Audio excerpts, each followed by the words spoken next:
This week on Women Who Rise, I'm joined by Georgia Tusch, double diamond icon agent, powerhouse team leader, and one of Canada's most dynamic voices in luxury real estate.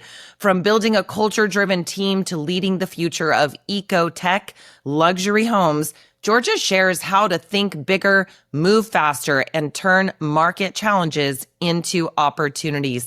Don't miss this inside look at the mindset, strategies, and drive behind one of the industry's top performers.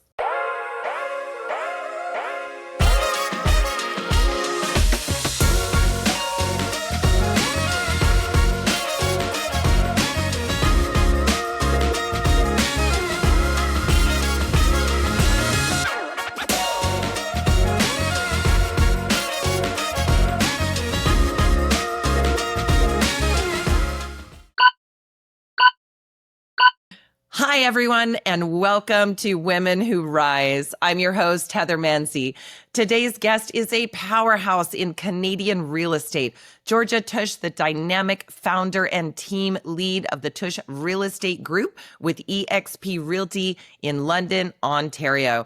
As a double diamond icon agent and one of Canada's top producing brokers, Georgia has built her brand on high performance culture, innovative marketing, and a forward-thinking approach to luxury real estate. She's shared the stage at eXpCon, appeared on top industry podcasts, and is known for championing the next wave of eco-tech luxury living. Beyond sales volume, Georgia is passionate about building teams that create culture, designing business with intention, and helping others think bigger about what's possible in their careers and lives. Welcome to our show, Georgia.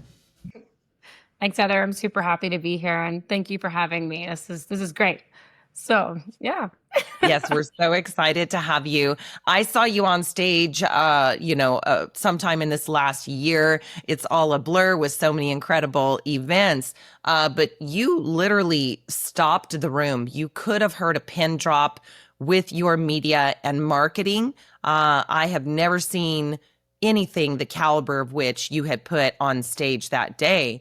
And literally, I want to say, as one member in the room, we were stunned at your level of expertise and polish and just absolute style. To me, it looks like you have won the internet. And I know that this is true in regards to numbers as well. The numbers speak for themselves. Can you talk a little bit about your evolution as a marketer and how you landed where you are today in this dynamic marketing landscape that, by the way, seems to reinvent itself every 5 minutes, right? With everything around us. What are your thoughts on that? Yeah, well, thank you so much, too. I was super nervous that day, so I really appreciate your honest It did not feedback. show. Thank you. On stage that day, I showcased a couple of my listing videos, and that's kind of what I'm known for, is really storytelling and real estate and marketing. The evolution of that kind of stems from being in real estate really early on. And it was before social media. And I found that there wasn't really any avenue for advertising. It really ages me if I say this, but the only way to really advertise back then was magazines and newspapers. And what I found when it first started was just putting a video on Facebook or Instagram. Just an agent being in a video was really new age. And then it really went into just music behind a tour of a home. And then it eventually went into maybe a voiceover. And then when I gained enough courage, I got on camera and I just did intros. I was like, welcome to my new listing. I had a tagline. I'm Georgia Tusch, the Tusch Real Estate Group, your favorite local real estate agent. And I thought that'd be a great way for my name to be more memorable. Not that Tusch isn't memorable enough. I mean, it's pretty funny, but to elevate from where it went from then to now was a few things. And one of the things was paying attention to your watch time, right? How long can you keep someone's attention? And obviously with the evolution of real estate and marketing, that attention is number one. And it's something that a metric that I do pay attention to. And I was able to, over the years, really stretch that from 3 seconds to a much higher watch time. And that would be on YouTube, Instagram, Facebook. But ideally, what that does is it shows my clients that I'm getting more exposure for their properties. And if you can go into a listing appointment and let your clients know that you're getting them the most exposure in the market, you can win pretty much any listing appointment. I don't know what's more important, especially in the market that we're currently in London, which is a downward market.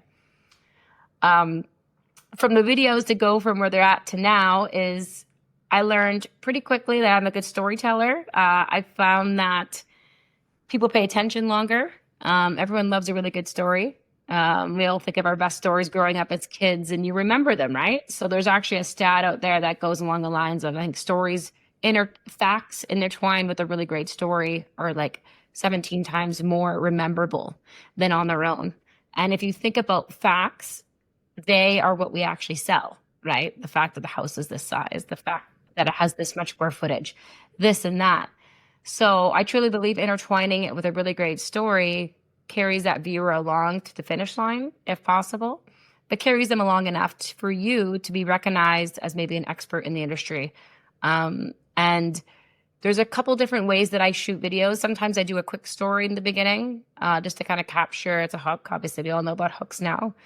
Sometimes I carry it all the way through the end, and sometimes I create an entire story about the property, based on what I feel that house says. And I could go so deep into how I process and do that, but that is the evolution from just beginning on camera to creating videos to amplifying those videos. So I'm able to maximize the amount of exposure that I'm getting by paying close attention to the metrics, but also being a really great salesperson and trying to figure out what can I say or do to make this house stand out. I love that. And there's so many questions that I can have that lead off of this. I can say that, it really brings more understanding to the concept of this like voiceover video. And I'm with you, there was a time when just having a video on the house at all was a huge value add, but this is, most photographers now will do something like this. And I think really we can carry this over to any kind of business. I mean, whether you've got an ice cream shop, or you repair bicycles, or you're in real estate, being able to tell a story online, just that number that you gave us, it's 17 times more effective. I know Ben Kinney also, who was a coach of mine, has often said, look, storytelling, you've got to be able to tell a story. And there are wine brands who've figured out that if they can tell a story about the owners or the land or whatever that is, people are more likely to buy that wine. And if you can put that on the label, that's even more the case. So when it comes again to your choice, you mentioned three main apps, if you would, on the internet, Facebook, Instagram, and YouTube. If a person were to just master one, what do you think is the one that they need to be on? Or is that just a bad strategy where we go, you've got to be in more places? Because there are, there's 7, right? And there's stuff like repurpose.io that will put you across many. What are your thoughts on that? Yeah, it's so my thoughts are, they kind of go back to, well, Instagram is a quick fix, right? You can go on there and you can put content out every single day and it's going to get watched and you're going to grow probably the quickest on Instagram. But the problem with Instagram is you're almost just like a high for a second and you're gone. It's very hard to find or search that video if it's on your feed way, way back when. So YouTube is ultimately, I believe, probably the best investment for you because YouTube is like a living billboard. I have people that still watch videos that I did 6 years ago because they're searchable. And Google, you type in, it comes up. The other thing that agents are doing recently is they want to do reels. Because the issue is my videos are long, horizontal videos. The reason I do that is because they're uploadable to YouTube and they're going to be found easier. Now, the easiest thing I could do is just switch to long form reels. But then again, I'm limiting myself to TikTok, Instagram. And I just find that that's clickbait that goes by too quickly and it's not as searchable. Now, there's new things that are coming out, and I'm not as up to date with everything that's coming out now. But some realtors are doing actually 3 minutes or less vertical listing videos because YouTube now allows you to do those types of listing videos. I would beware though, you do want to let your clients know, because if they're used to watching all these horizontal ones for years and years, and all of a sudden you have this quick video one, you just got to really sell them on the stats and why you're doing that process. And I've considered doing that, but my process has been built so long about these long form information videos. It's kind of our signature look. And it's funny because I went even deeper on these when COVID hit, when homes were selling without a sign on you didn't even need to put a sign up. You didn't even need to make a video. It was going to sell. But I went even deeper 100%. because you live in the suburbs, right? And so do I. So when people from our bigger cities were outreaching into our area to buy, I wanted them to look in all the other little suburbs around my area where I do a lot of servicing to those places. So I went in even more depth about the location and why you would ever move there. And I sold a lot of properties sight unseen because I was so in depth with everything about the area, the parks, the land, my favorite shops, the ice cream shops, whatever I could say or do to sell them, that potentially not just look outside the major city, look at this little city. And yeah, and I love that because you're talking about community-based content that, I don't know if it was separate from your listing videos or not, or if you packaged it together with that. Yeah, I love that. And then you can tag those businesses. They love it. They share it. Like there's a whole way that you can push these things out on different envelopes and in great ways. And don't get me wrong, I still get lots and lots of views on my horizontal view on videos that I do on Instagram too. It's more work, it's more effort, but when the market turns around and people are looking for that second, third agent to get their home sold, they want somebody that is going to do that extra effort. And my phone does not stop ringing with listing opportunities because we go that extra mile. And in long run, I think it really helped out. I don't even need to have a big YouTube following. I just care about it being searchable. And that's where those videos will live on forever. And that investment that you initially made is something that you can repurpose all the time. So every time I get a listing, a video in the past, I think, would be a really good fit for that property. I use that at the end of my CMA, and they get to watch it. They get to see kind of the performance and what you're able to do with video to bring a house to life or tell a story behind it. And it really is hard to not want that for your own property versus maybe a different solution. And the investments that you put into these videos, it's really nice to be able to repurpose these and use them as a marketing tool in the future. Yeah, I think so many just really incredible things that you touched on.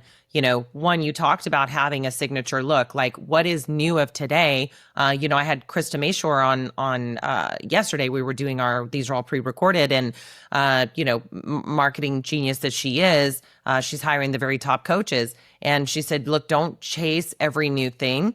You've got to know what is your brand, what is your signature, as you put it, your signature look. And you've invested in getting really good at something. Why go changing that up all the time? And then definitely when it comes to customer perception, look, I mean, movies are not vertical. Big cinema is always going to be horizontal, movies and TV, this kind of stuff. And that there is a huge perception of value when it comes to that. And yes, I love how you put that you can grab people with these verticals, but you needed to make sure that you stuck to a format that you'd already mastered. You've already put the architecture as a company around it, and until or unless that goes away, you have no reason to really change.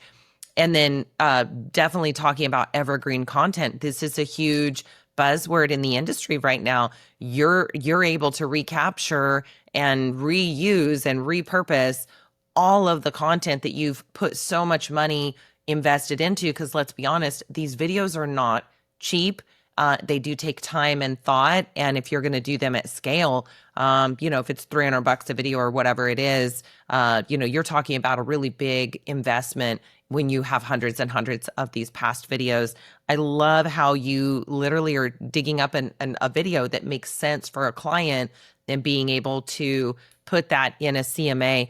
And then, yeah, that's absolutely incredible when you talked about partnering with businesses, but actually encapsulating that in the listing video rather than having these standalone community market centered videos. They can have their time and purpose, but putting that together with the listing, which honestly is probably the biggest draw. It's the house, it's that eye candy of this idea of a 3-bed, 2-bath in whatever area somebody's searching for. So that kind of leads me to one of my other questions, and that is, what do you favor when it comes to searchable or search terms or things like that, that your number one importance is that this is watched, it has good watch time, and it's searchable? Where should someone go to really understand how to make their videos the most searchable? If it's going to be on YouTube, or maybe it's going to be, in that horizontal in an embedded video on Facebook, are you using hashtags? Like, what do you think is the most important thing? Or are you just paying to boost it and creating an audience? Yeah, it's a great question. I wish I had the perfect answer for that. My brain doesn't work that way. I learned a long time ago that I don't know how to post a video without it getting taken down through algorithms or Facebook or whatever it might be. So what I would say to that is I hire somebody, I pay them, like, I don't know, it's not very much money, to make sure that they're hitting the keywords that I want to make sure that video is hitting. So if it's a 3-bedroom bungalow backing onto a wooded forest, I want to make sure people that are typing into Google, I'm looking for a bungalow, this video is coming up. I'm looking for green space, this video is coming up. So anything that's targeting that house, that video is getting put in front of the buyers that are actually going to buy that property. I don't care so much about the views, to be honest. Like, if I was to go back to why I started this, I did this for my sellers because I wanted to show them that I'm gonna bring their property to life. And just to touch on that, like, I do a questionnaire now. Actually, it's the one I sent in Seattle. I use the exact same one. It was a QR that I had everybody download, but it's the same email I send out to every party. I sent one out today, and I asked them a series of open-ended questions about their property, and the homeowners love to fill it out. And some of the examples might be is, why did you first buy this place? That could be a question they bought it 20 years ago, but it makes them think. And then they give me stuff. I'm like, what are you going to miss most about this property? What, if you had $1 million, what would you have done to stay at this property? What updates would you have done? And it just creates this vault of extra information. So when you're on camera doing a walking tour, you can bring this to life. And that's why originally I did that for my clients, because no matter what the household or not, they're gonna refer me, because no one else had ever really listened to them. And everyone is going to, if you don't showcase what they love most about that home, you might miss that mark. And that's the last thing you want to do. And it was by mistake. I would do these videos, and I have my clients like read over the scripts and everything before I do it. And I do it word by word. And it was the worst way to do it. But they would have so much fun with me, making sure that, hey, that tree out there, that used to be a willow, and, we cut it off at the top and now it's a birdhouse. And I just want to make sure they know it's like a 300-year-old willow. And I'm like, that's emotional value that they've invested in their property. And whatever you say or might do, you are creating an emotional value that a buyer might pay more for. And I list a lot of unique homes. It's very difficult to just give it a price because, it's the only one in the area that has that type of square footage or anything along those lines. Sorry, mute that. I just list some crazy properties, and it's like you have to establish a replacement value that a buyer might understand, but that emotional value is what actually gets the offers to where they need to be sometimes. And that's building it little bit by little bit, like this one log home, the front lawn was from BC, Vancouver, and Ontario. Having that log brought, that's a value add for somebody.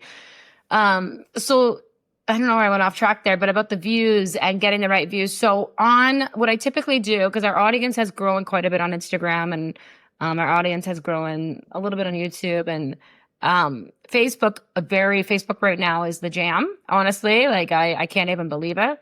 We have pretty wide audience on there. And so we organically get a lot of reach, but I definitely put an ad about $100 that behind every listing that I do, targeted to that specific buyer that we're trying to reach. So we have those inbound leads that come in.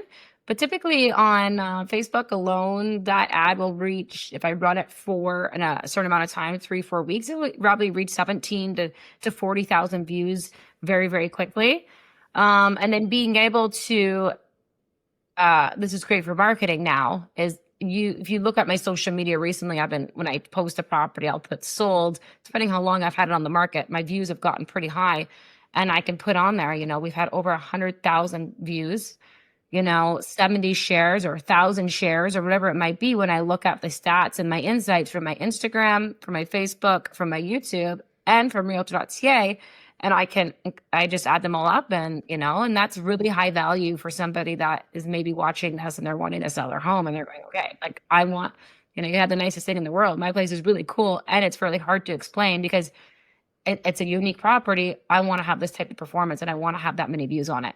So it is just the greatest tool to get business, get referrals from doing the job really well at a really high level.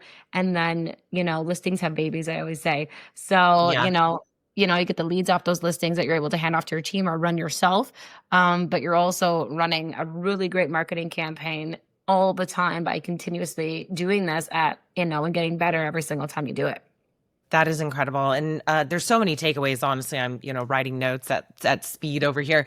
And I'll have to rewatch this myself. I can tell you from the first time I saw you on stage, I went out and tried some of what you've done. I've done a voiceover video. I now have my agents starting to do that. It's funny because you had said that day when you chose to do a voiceover method of kind of a walkthrough in the house, and then you recorded your voice over that, you had done it because you weren't feeling up to snuff that day. Maybe you were tired or had a cold or something. And so you just said, okay, let's just do me doing a walkthrough and then I'll speak after.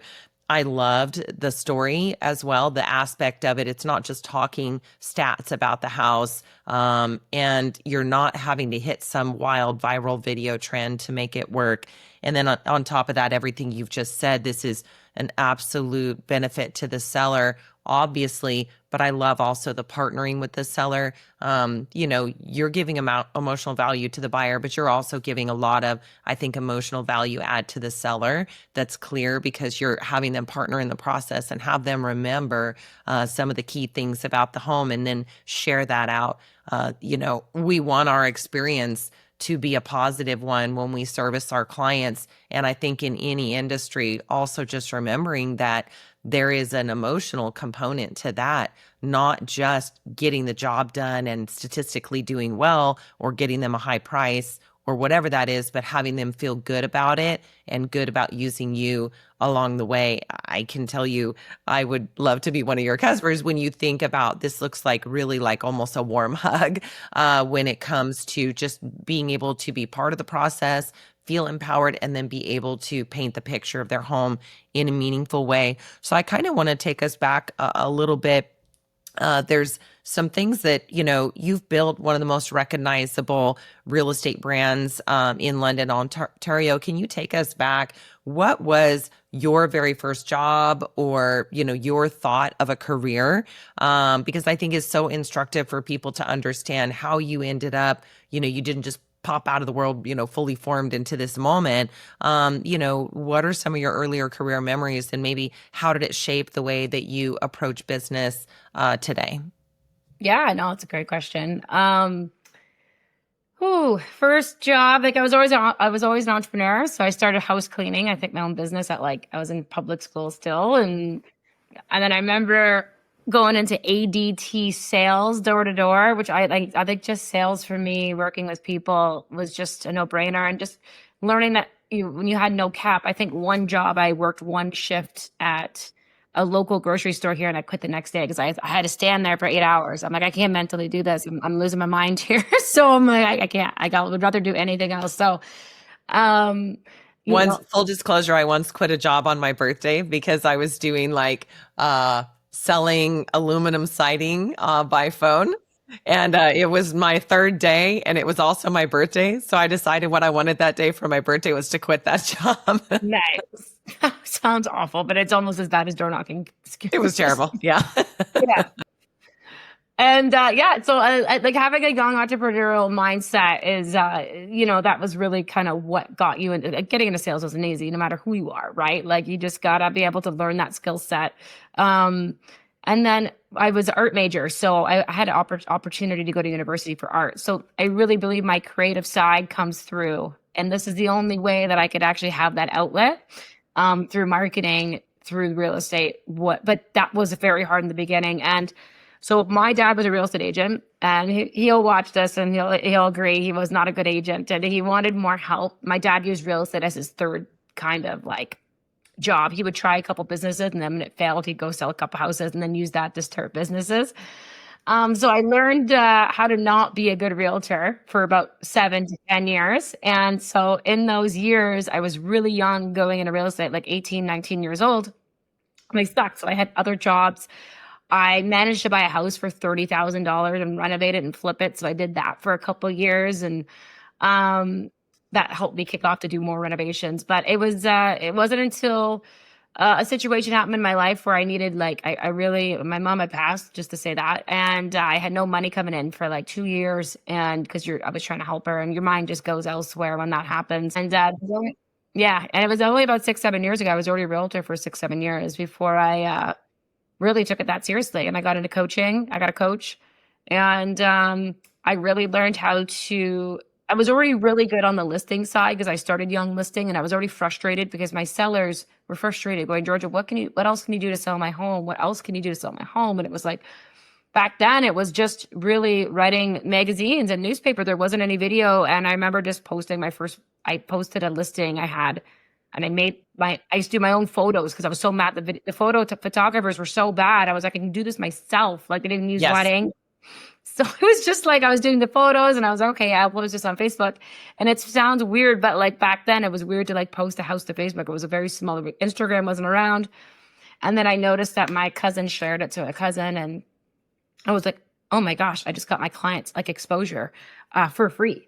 So that really streamlined me, going, okay, let me see if I can and grow this. And I remember using before Canva, like for sale and sold, and these big block letters that I would use to put on these because no one in my office knew how to do anything graphic design. And just the evolution of like the last 10 years is it's just crazy. Extraordinary. Just, yeah, using my creative skill to maybe make it better, and just inch by inch by inch. And like, don't get me wrong, like getting into video was one of the scariest things I've ever had to do, just like stepping on stage. Like, it's just something I'm absolutely terrified about. And you wouldn't think it because I do this in video, but to get on stage in front of a crowd, I had to really prep for that. I've gone on about 5, 7, 8 stages, and I've been shaking so much that I can't even get the words out. So again, it's just a skill set that you want to learn and you want to grow with, because if you could be really good on camera and you can articulate what you're trying to do, it really shows well when you're talking with people, and that passion comes through. And a lot of the time, clients just give me a deal because they're like, you're so passionate about this, but it's only when I'm talking about how I can describe their property in light, how I can bring their dream to light with a just being creative in the way that I do it. Really, to say that you're finding your passion when you are creating, you're finding that you are more passionate when you are in your creative zone, and it's almost like you've really just paired those two things completely in the life you live today. Please go on. Yeah, no, I 100% agree. It's funny because there's so many different ways you can do this. Like, everyone's going to have their own look. And I think I brought that to light on camera at this thing. But like my dad, like I got my dad doing videos, and he has his own audience that love him. And he does this thing where he twists and he points, and he's like, he doesn't prep for the video. He doesn't do anything I do, but he gets crazy views, and everybody loves Rick. And then the agents on my team, right? They're like, I don't want to be you. I don't want to do what you do. I just want to sell houses. And I'm like, that's fine. But what we do is we scale it back, and we at least start getting them a little bit in front of camera, one by one, and they have their own look, and they get excited, and they actually start getting excited to do these listing videos. And I've watched it with one of my closest teammates now, Paisley, what she's been able to do on camera from her first shoot to now. And I push them because they can do the voiceover. They can do whatever they want on the team. But I watch their socials grow, and I watch their confidence grow. And I love to see those inbound organic leads come to their front door. And it's just a really beautiful thing, because it really does make your life a little bit easier as a realtor to not be, working as hard as we need to work sometimes to get that referral business come back. It could be years before you start seeing that. So I really think this creates that, because you might watch this video and feel like you might know me now, right? Because I've shared my story. And it's the same with when you show up every day on camera and you become known for being the world's greatest storyteller in your area, or the world's best at on video. And everybody knows consistency and repeating that you're just that go-to name. That goes in any type of marketing campaign that you do, right? If it's mailers, you're the mailer. Everybody gets that mail of you, right? But with video, I'm like, I want to be the best listing agent in the world. That's what I say, but I want to be the top listing agent in the world. And I do everything I can to make that experience from A to Z the best it could possibly be. And it even, this video pop topic that I talk about with you, like that goes right into the listing presentation. And our listing presentation is like nobody else's. And not only if you're a strong listing agent or not, sorry, a strong video on video, the listing presentation will get the clients where they need to be because we are the best. And it just comes down to really wanting to focus on being a top listing agent. I didn't want to be a top buying agent. I wanted to be a top listing agent. And I don't work with buyers anymore. Very, very rarely will I take a buyer out. But that's what my goal was. Like, and I'm not saying that's even the best of this market to be in. It's a lot of money out front. There's Definitely. a lot, like, right? Like sometimes my listings on average, like if I was to put everything into the cost of putting a listing up, it's probably around 1,500. But say you do, and it could stretch to 2,000 by the time that, we're running too many ads. The listing's been on there for a very long time. So let's say it's 2,000 per listing. That's high. All right, I could break those numbers down for you guys. Let's just say that for a reason right now. And then you put 10 listings up that month, right? You're 20 grand at the door sitting there. In. And it's a little scary for sometimes, right? And a lot, I'd say 20% of those don't sell. What are you doing to protect that investment at the end of the day? And there's all these different things we can go into, but I'm going a little bit deep on this now, but it makes that's where you want to focus your time and energy. These are the realities you're going to be hit with, especially when you're running a team and you're not just doing your listings, you're running everybody's listings. Yeah. And this actually brings us to a couple different things that people will come to me. I have a team as well. I've had one for 8 years now. And it's one of the things people always say, I want to build a team or hey, they'll join real estate and say, I just want to be a listing agent because they've Googled and they've heard that being a listing agent is somehow, you get to just hang out and have cocktails in Cabo and be doing your job. But really, it's a lot of work, and list it and forget it is a really old mindset that is not really where we're at anymore. And then, yes, because of the new extremely visual media intensive world we're in, you get to become like a media producer, really. And you gotta, either have a staff photographer and keep them busy, or you've got to be able to outsource all that stuff. And that tends to be quite expensive. And what you said, I mean, honestly, for what you're doing, 1,500 to 2,000, a property is not that high. I've got friends, spending more and probably less effectively than you are because you clearly are extremely effective. And yes, everybody says, gee, I want a team as well, but they're not understanding they will portion their time away from the things that would allow them to, income producing activities to run that team. And then also their liabilities, that expense, money out of pocket will certainly go up because yes, so why do you have a team? You're promising to help or aid or provide services in some way to someone else, or they're not going to be on your team. And so that means you're cashing that out. And in a market where things are not going super fast, listings, like you say, can be huge liabilities. So I love that you touched on that. I want to talk a little bit about partnerships. When is it important to you, or has it become important to you to do key partnerships? One of the things you mentioned earlier was coaching. How often do you engage in hiring coaches yourself?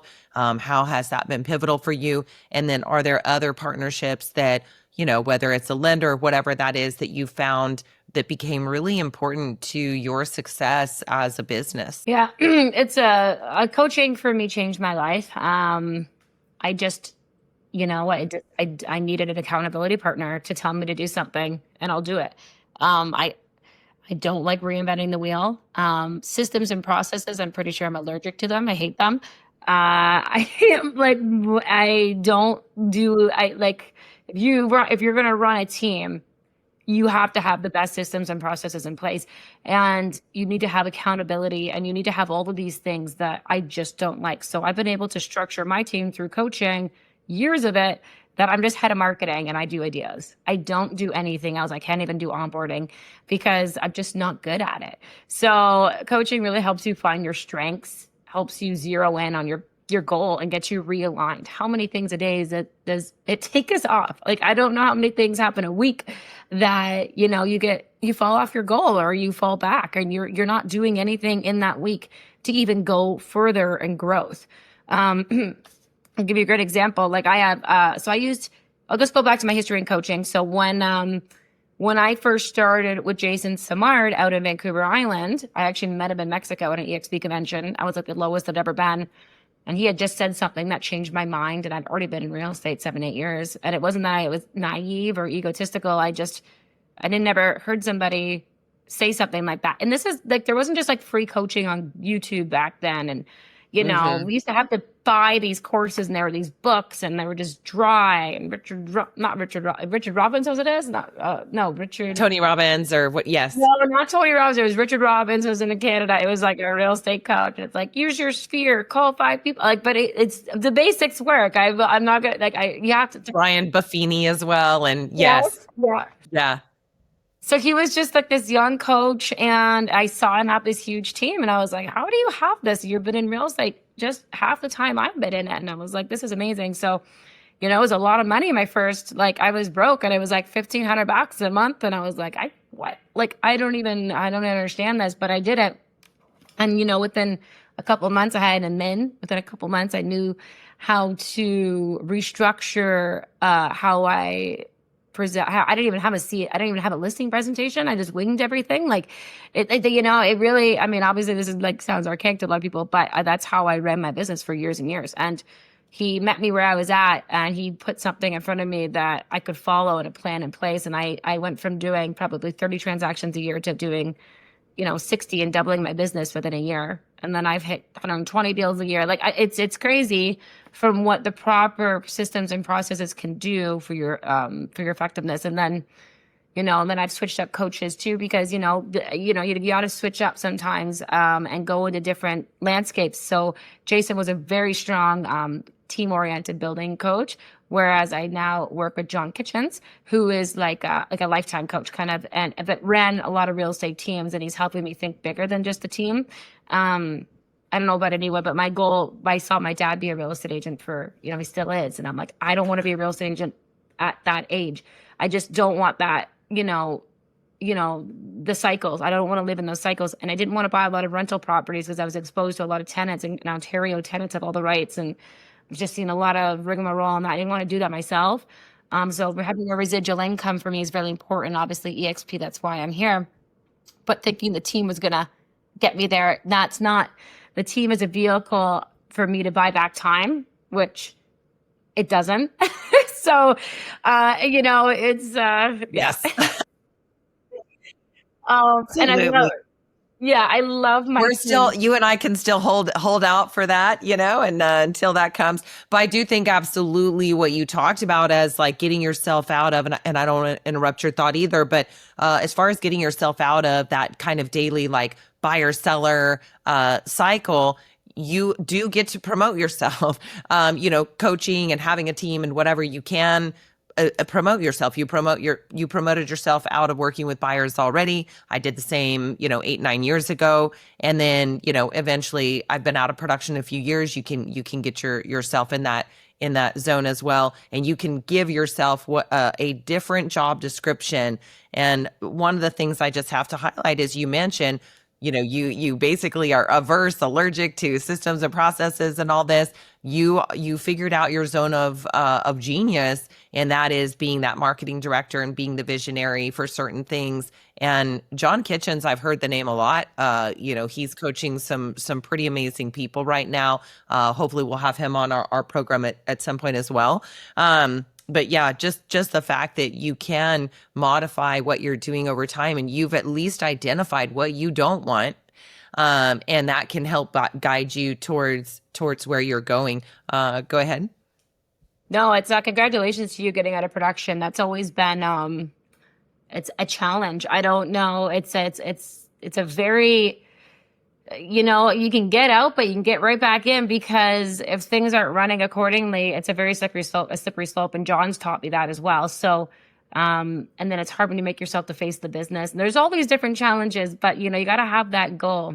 Yes, and I bounced in and out. I was out for about 2.5 years, and then things were difficult. The last couple of years in real estate, so I agreed to take some listings last year, and then I'll do an occasional luxury listing, because it's like you say, there's the face of the business, and so can we move the business forward without me ever having that face as a luxury listing agent, or whatever you may choose, or not? And so I think what you're saying is, yes, it'll always be there if you really have to go back and make money. But yes, that you can get your weekends back, number one, and maybe your evenings too. But yeah, as an owner, you may then start your days quite earlier, because you're now a driving force. What else do you think other partnerships have given you, who is so important to the daily workings of what you do?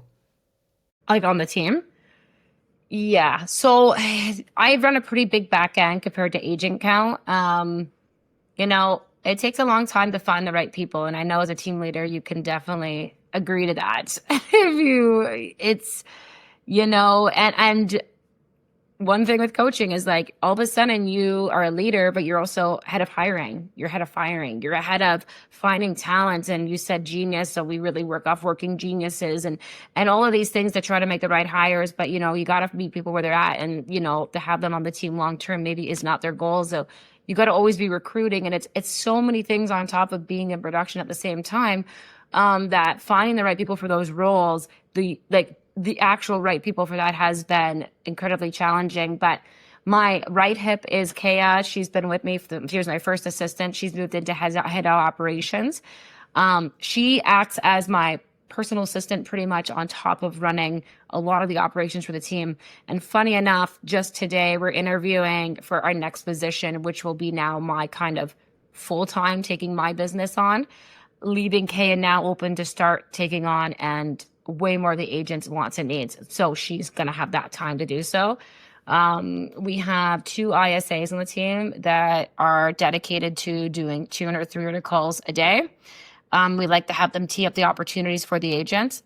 The agents are responsible for doing, there's a set number of calls a week to the hot leads and warm leads that we have in the database.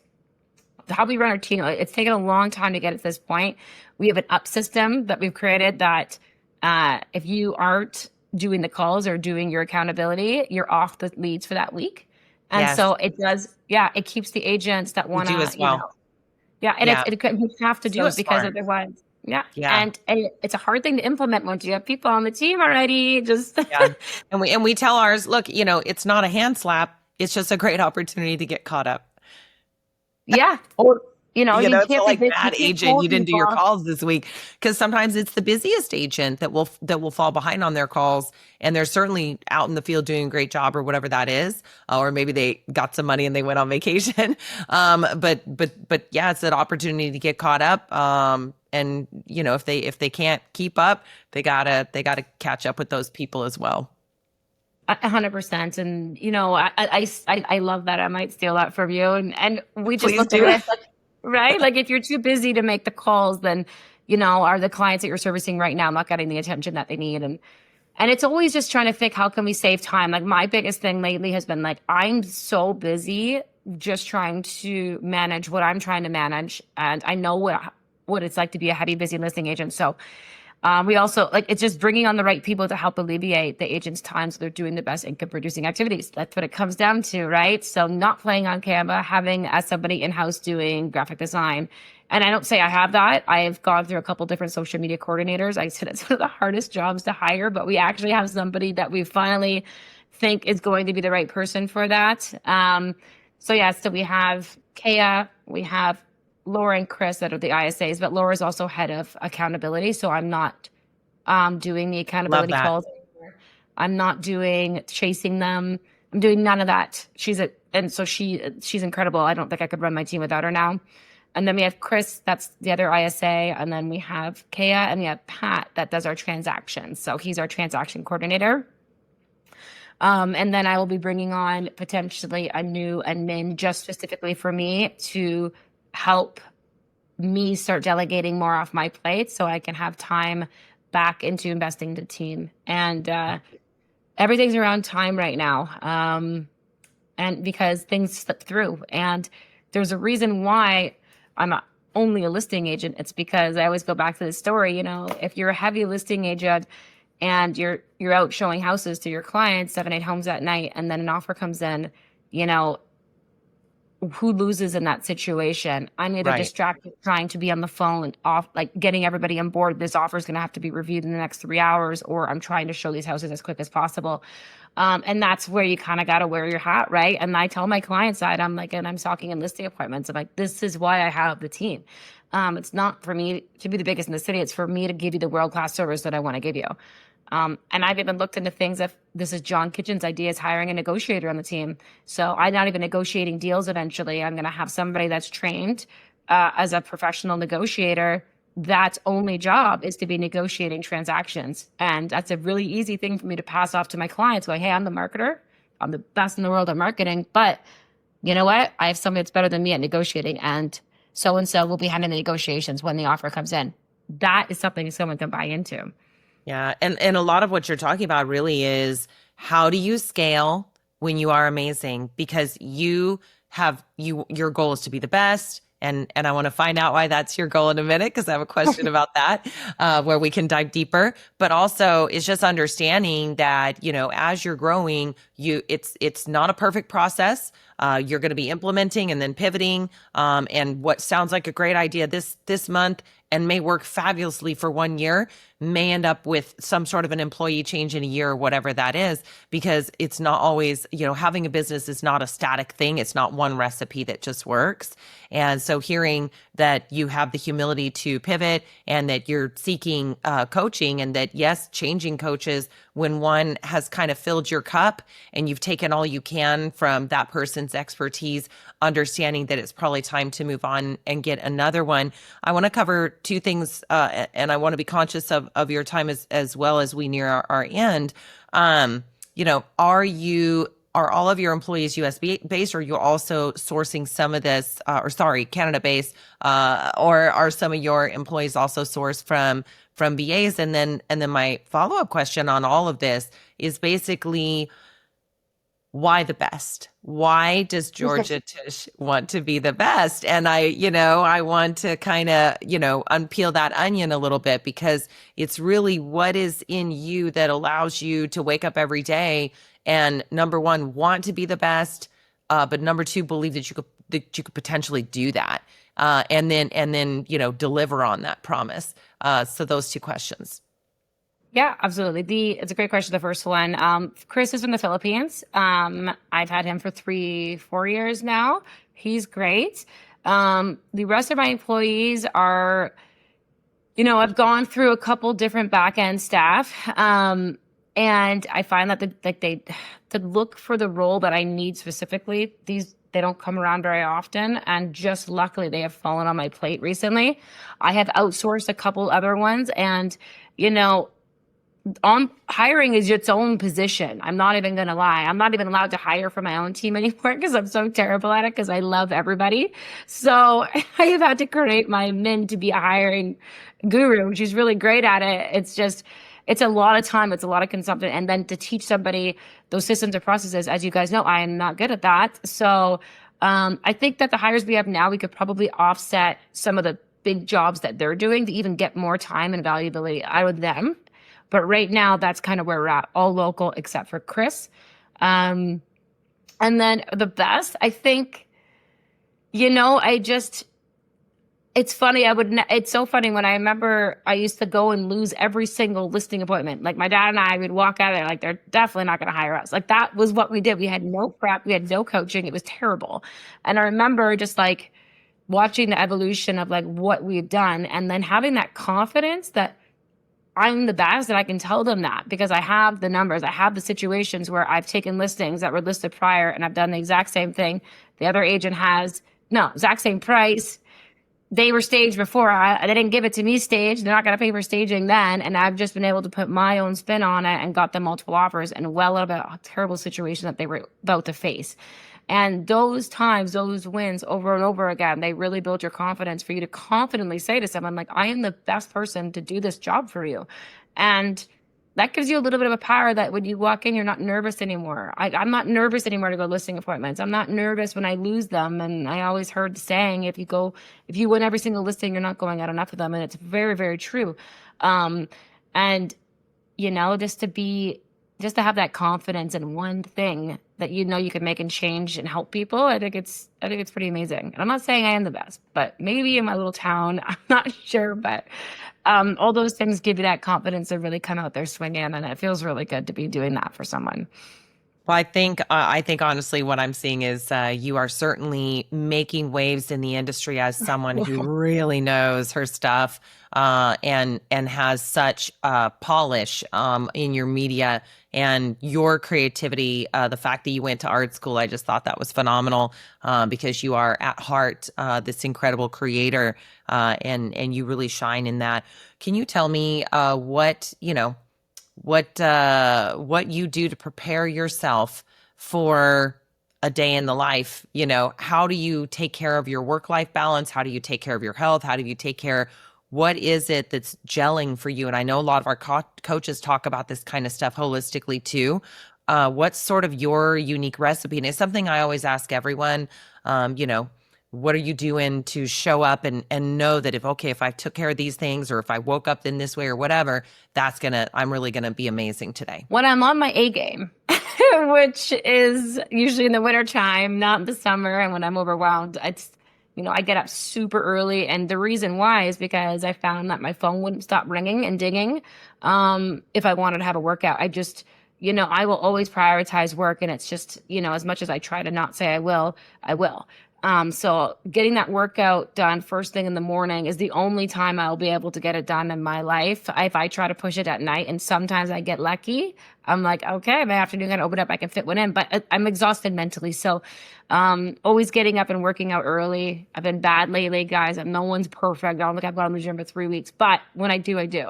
And then, I know a lot of people do a lot of better things than I do, but for me to be able to crush out those first 90 minutes in a project that I'm really focused on, undisturbed before the things start and the group chats start, prioritizing that goal that you're working towards. And right now I'm working towards my listing process. I've been putting it together for years because I keep adding to it. And it's something I have a passion project for, but to be able to work on that undisturbed and give my time the best brain power that I have really makes me feel good. Versus getting right into like what we do day to day. And you are not, Georgia, you are not at all the first woman that I have interviewed on this program to say, I'm not necessarily at the gym in the morning because I'm using those mornings to do the goal-centric, forward-thinking, visionary planning, maybe detail-oriented stuff that has to come out of my brain because I'm the one who can do that stuff the best. And making sure that I'm moving those bigger goals or whatever it is forward. And just that, like you say, the rest of the day in real estate or as any business owner, I think ever can take off like a freight train. They're all different and you've got a lot of people. It means you're the center of a wheel and all those spokes are calling on you all day long. And so I appreciate that you said that. It seems to be very consistent. There's another thing you said that I think is so telling, which is that work is number one. You cannot I think it's not necessarily this like work life, I call it like the myth of that you're going to be able to be the best at something and still at that same time, that same year or that same 5-year period, having, really incredible free time or work-life balance or whatever that is. But you have the joys of what you're doing, like you said, helping people and being the best and just creatively being in your zone. I think there's so many rewards that you're receiving. So I know we're basically at time, and I feel like we could talk for like 3 more hours. I know I would have tons of questions for you, but I want to ask what you're up to now. Like, where can a seller find you if they want to utilize your services, or are there any passion projects that you're working that people should be aware of?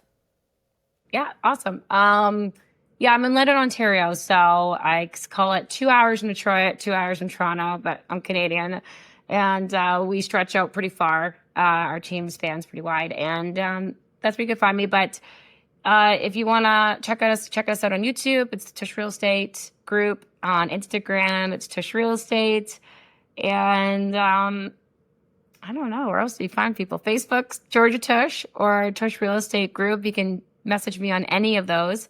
And I always love to chat. You can pick up the phone if anybody is a realtor that really wants to have some time to pick my brain too. You're more than welcome. And yeah, and my passion project is building out this digital product that I've been excited to do for a long time. And the drive for it is that, my agents and my team always ask me, Georgia, I want to do what you want to do, but I'm having a very hard time teaching them what I do because I story tell in my listing presentation.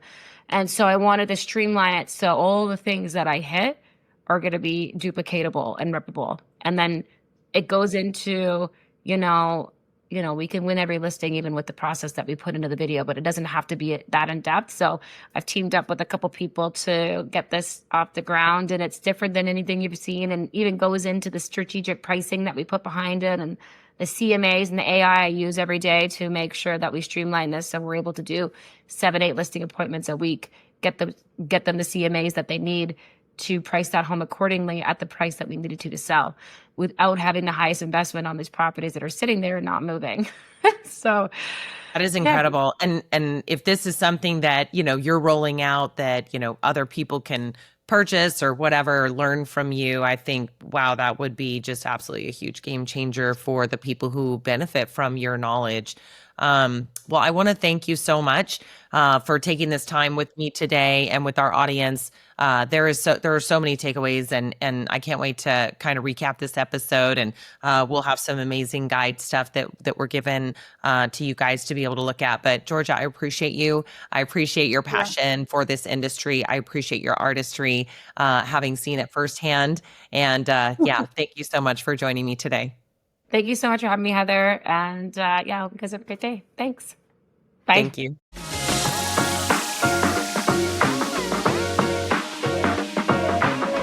Well, folks, that's it for today's podcast. Thank you so much for joining us on Women Who Rise, the success podcast for ambitious women.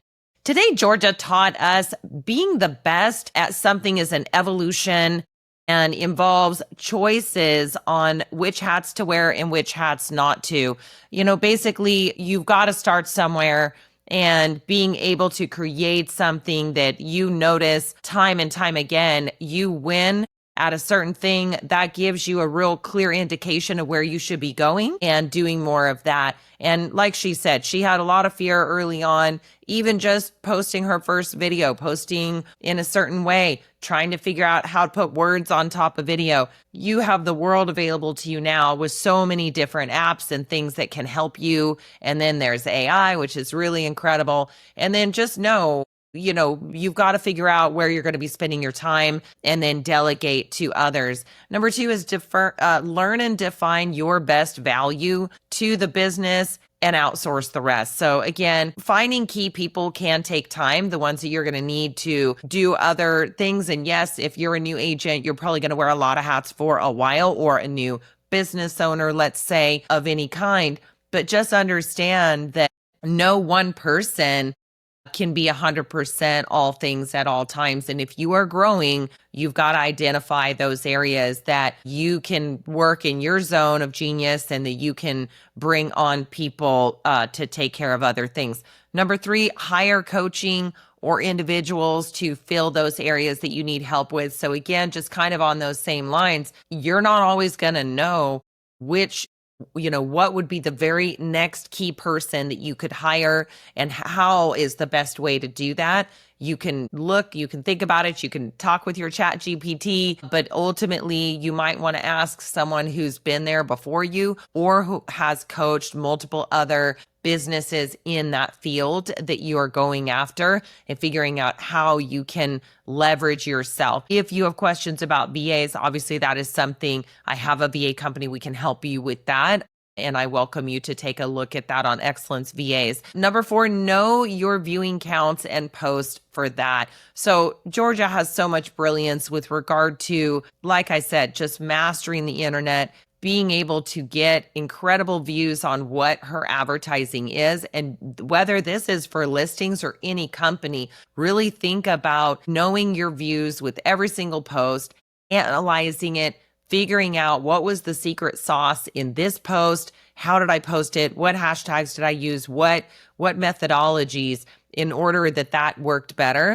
And then see if you can duplicate that on your next post and do it again and again. This is literally where trial and error does matter, but you should use a good amount of analysis to find out very quickly, not a year later, but 1 week later, what is working and what is not working. Make a chart, make a spreadsheet, think about it, spend a little time in the morning to look back at what media you've been creating and just take a purely analytical eye to it. I think this is probably one of the biggest takeaways. And then number 5, once you create your signature look, stay with it and don't chase every trend. So I really love that Georgia talked about this because it is so easy to fall into the trap of trying to just follow every new prescribed next thing on the internet. And let's be honest, a lot of the next things on the internet comes with people trying to sell that expertise to you or a system or a software or coaching or whatever that is. This is incredible. This is a Pandora's box. You really can lose your time in this way. Instead, look to create who you are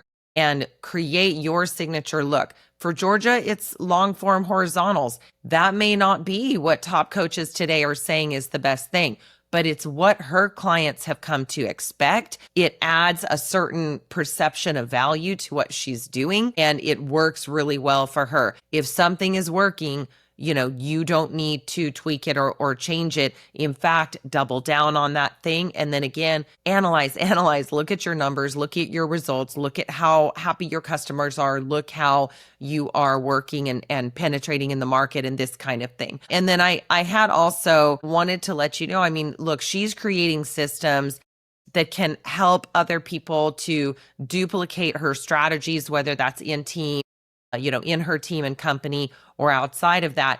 Go to her socials, follow her on there. She's going to be speaking on more stages if you are in real estate or even not. I think there's just so much you can learn from what Georgia is up to. She has some of the highest quality, absolutely beautiful and interesting storytelling video out there.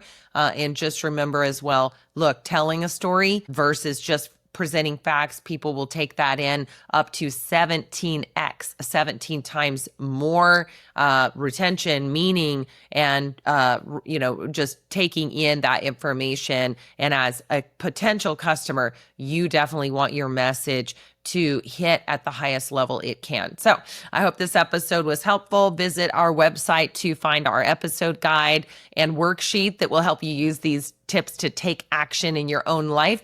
Like and subscribe and join us everywhere podcasts are streamed. We can't wait to bring you more incredible content every week so that you can rise in your own lives and careers. Again, thank you so much. Heather Mansy signing off.